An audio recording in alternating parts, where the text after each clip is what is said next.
30 март дар идомаи сафари корӣ президенти ҷумҳурии Тоҷикистон пешвои миллат муҳтарам Эмомалӣ Раҳмон дар ноҳияи Бобоҷон Ғафуров бо фаъолияти фермаи парвариши чорвои зотии ҷамъияти дорои масъулияти маҳдуди Саховат шинос шуданд.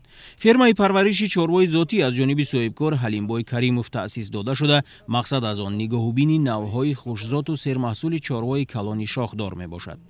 иттилоъ дода шуд ки дар ферма 100 сар гови зотҳои сементал ва голштен нигоҳубин карда мешавад. Фермаи ширӣ дар масоҳати 3 гектар бунёд шуда, дар он 15 сокини маҳаллӣ бо кор таъмин шудаанд. аз чорвои калони ширдеҳ ки теъдодаш ба 50 сар мерасад, ҳар шабонарӯз бештар аз 1 тонна шир гирифта мешавад.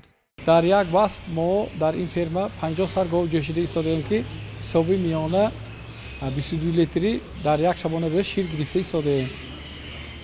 нисбати говҳое ки ҷойдорӣ мегӯянд, инҳо зотӣ мебошанд, аз ҳисоби ҳамин сал сермасрафтар, аммо ҳосилнокӣ баланд, сифати ширашон баланд, наслдиҳашон баландтар мебошад, ки барои мусоидати рушди чорва хеле мувофиқ мебошад ва дар охир ҳосилнокиш зиёд аст.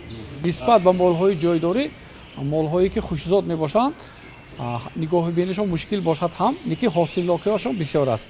аз ҳар як сар гов аз 20 литр то рекордиаш 40 литр шир гирифта мешавад. ҳар аз 100 сар 85 сар гӯем ки гӯсола гирифта мешавад ҳар сол, ки ин беҳтарин нишондиҳандаҳо мебошад. Президенти ҷумҳурии Тоҷикистон муҳтарам Эмомалӣ Раҳмон бо ишора ба имкониятҳои фаровони минтақа дастур доданд ки теъдоди чорвои зотӣ дар ҳудуди комплекси агросаноатӣ зиёд ва роҳу василаҳои таъмини афзоиши истеҳсоли хӯроки омехтаи чорво пайдо карда шавад.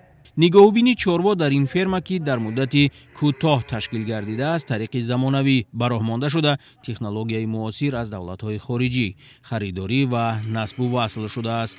наслгирӣ дар мавсими ҷорӣ хуб буда, аҳли заҳмат барои парвариши чорвои навзод ҳамаи имкониятҳоро мақсаднок истифода карда, нигоҳубини гусолаҳоро тибқи технология ва меъёрҳои муосири чорводорӣ ба роҳ мондаанд.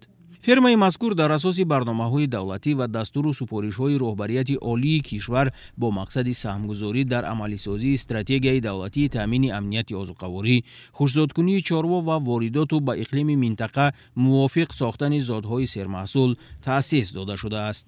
сарвари давлати Тоҷикистон муҳтарам Эмомалӣ Раҳмон ҳангоми суҳбат бо хоҷагидорон таъкид карданд ки дар шароити имрӯза танҳо парвариши чорвои зотӣ имкон фароҳам меорад ки бозори истеъмолӣ бо гӯшту шири босифати аз лиҳози экологӣ тоза таъмин бошад.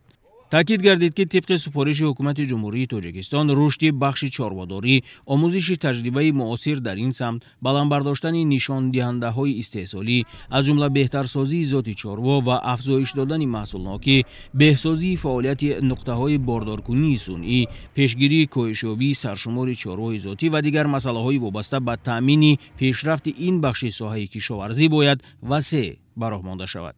роҳбарияти комплекси агросаноатӣ ба пешвои миллат иттилоъ доданд ки ояндаи наздик теъдоди говҳои ҷӯшод дар ҳамин ферма то ба 400 сар расонида мешавад. барои таъмини ин нишондод ҳамаи имкониятҳо фароҳам оварда шудааст. зимни шиносоӣ бо фаъолияти фермаи парвариши чорвои зотии ҷамъияти дорои масъулияти маҳдуди Саховат, роҳбари давлати Тоҷикистон муҳтарам Эмомалӣ Раҳмон зикр доштанд ки чорводорӣ аз самтҳои сердаромади соҳаи кишоварзӣ ба ҳисоб рафта, аҳолии кишварро бо гӯшту шир ва корхонаҳои саноатиро бо ашёи хом таъмин менамояд.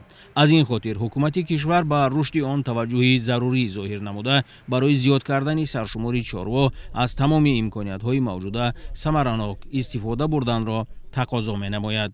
зимнан хоҷагидоронро зарур аст ки аз имтиёзу дастгириҳои давлатӣ самаранок истифода карда, рушди ин соҳаи сердаромадро таъмин созанд.